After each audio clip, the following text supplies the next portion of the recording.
بچه ها خوبین؟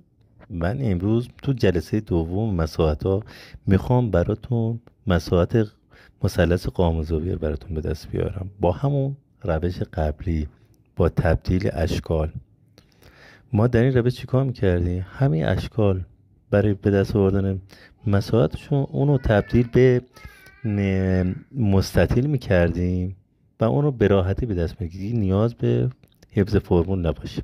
بریم شروع کنیم. بچه نگاه کنیم مثلث قائم‌الزاویه رو می‌بینیم. ما به صورت فرضی این مثلث قائم‌الزاویه رو خود این مثلث رسم می‌کنیم به صورت قرینه. چجور میشه بچه‌ها؟ این میشه یک مستطیل تشکیل شاید دو تا مثلث قائم‌الزاویه. حالا ما فرمول رو به دست میاریم. مستطیل میشه چی بچه‌ها؟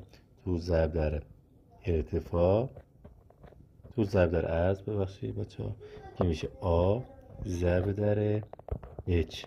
حالا بچه‌ها ما خود مستطیل قائم‌الزاویه یکی از اونها، پس ما تقسیم بر دوش پا بکنیم